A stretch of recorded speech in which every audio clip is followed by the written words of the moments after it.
Yann, notre prochain chroniqueur. Heureusement que l'écoute intensive de la radio Jambon ne rend pas sourd, sinon il ne serait pas juste muet. Voici la chronique d'Olivier Niquet!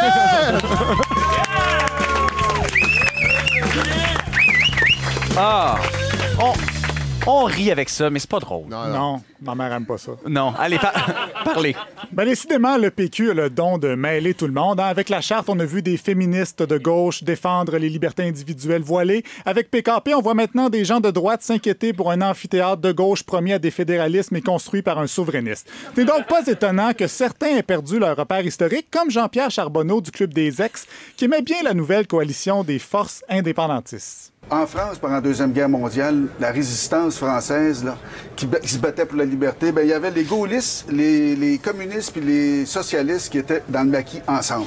Et c'est comme ça qu'on fait un pays. Bon, faut dire qu'il y avait aussi la Luftwaffe au-dessus de la tête. Là, ça aide à faire des compromis, mais bon. Quant à Jean Garon, ancien ministre péquiste qui était chez Éric Duhem cette semaine, il aime bien les coalitions jusqu'à un certain point. J'avais pas voulu rester avec Bourgault parce que je n'avais pas confiance à Bourgault. Bourgault était un vrai souverainiste. Oui, puis... Mais moi, les batailles homosexuelles, ça m'intéressait pas. OK pour une coalition, mais pas trop collée, s'il vous plaît. Il y en a d'autres, comme Amir Kadir, qui tenait à nous avertir que les coalitions, là, c'est pas toujours bon. Pour l'indépendance de l'Iran par rapport aux Américains, il y a 35 ans, des milliers de gens de la gauche à la droite ont appuyé Khomeini. Regardez ce qu'on récolte aujourd'hui. Une comparaison un petit peu exagérée, sauf peut-être pour André Arthur, qui avait des bons mots pour PKP. Un dictateur en politique, c'est bien pratique, à condition que les gens vous laissent faire. Bon, évidemment, un dictateur lâché lousse au PQ engendre beaucoup d'inquiétudes, notamment pour ce qui est de la liberté de presse. Une fois le choc passé de voir un gars de droite qui emploie la moitié des animateurs de Radio X joindre un parti qu'il déteste, les 10 animateurs ont trouvé une parade pour enlever le focus sur la possible influence de PKP sur Québécois. Denis Gravel. Même s'il y avait une direction politique dans le Journal de Québec, il serait pas capable d'être aussi pro-PQ que Radio-Canada. Même en forçant. Et voilà. Et sans se forcer, Stéphane Dupont a lu le même mémo. Qu'il y ait des contacts à TVA, au moins lui, on le sait. Pauline Marois, avec ses entrées à Radio-Canada, ça, c'est caché. Ça, on sait pas. Bon, ben là, on commence à le savoir, je dirais, là. Mais en tout cas. Et comment justifier que le PQ avec un gars de droite n'est pas mieux qu'avant? Facile. Écoutons Dominique Moret. Puis je veux juste mettre un haut là sur PKP, la droite, là. C'est pas de la droite. OK? C'est pas de la droite. C'est un businessman avec un bon plan d'affaires. C'est tout. Et oui, un bon plan d'affaires qui inclut la convergence, l'antisyndicalisme et Sun News, mais bon, on va pas s'obstiner sur des détails.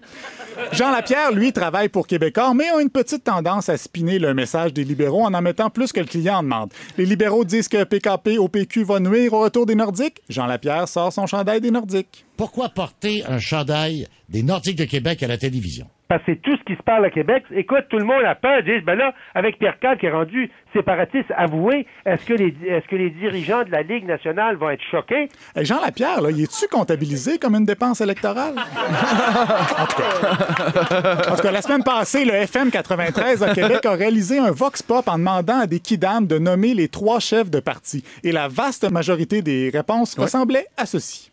Ben, Pauline Marois. Mais sinon, non. Es-tu capable de me nommer 3 juges à l'émission La Voix? Non plus. À la Voix? Ah, ben oui. Éric Lapointe, Isabelle Boulay, puis Marc Dupré. Bon, je suis pas mal sûr que c'est en écoutant ça que PKP a décidé de faire le saut. Il y a juste à écrire sur les pancartes que c'est lui le gars qui diffuse l'émission La Voix, puis c'est la majorité assurée. Du pain et des jeux, comme disait l'ayatollah Khomeini. Sinon, gros scoop, Joanne Marcotte, récemment congédiée du Journal de Montréal parce qu'elle ne respectait pas les critères journalistiques de base, faut le faire, a obtenu la date du prochain référendum. C'est quasiment une blague. C'est du gros patinage de réseaux sociaux, là. Tu sais, mais c'est ça, je reçois un avis comme quoi un proche d'un proche du PQ avait encerclé la date du 22 juin et 2015 pour le référendum. Et oui, un scoop basé sur du patinage de réseaux sociaux. Voilà qui devrait la remettre sur le droit chemin de l'éthique journalistique. Bref, PKP a mêlé beaucoup de monde. Mais heureusement, nous venons de le démontrer, les radios d'opinion sont les seuls à dire les vraies affaires sans censure, comme l'expliquait Jeff Fillion. Moi, je pense que les gens, ils aiment ce qu'on dit. Ils aiment le fond de notre pensée.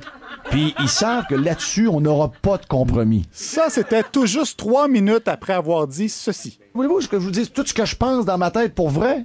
Une demi-heure après, je suis plus là. Ils viennent me sortir, comme tout le monde. Ils vont m'envoyer quelqu'un, des gars de sécurité. Ils vont dire, gars, t'es en dehors, merci, bye, on met la musique. Qui croire dans tout ça, je le sais pas. Écoutez donc à voix à la place. Merci Olivier.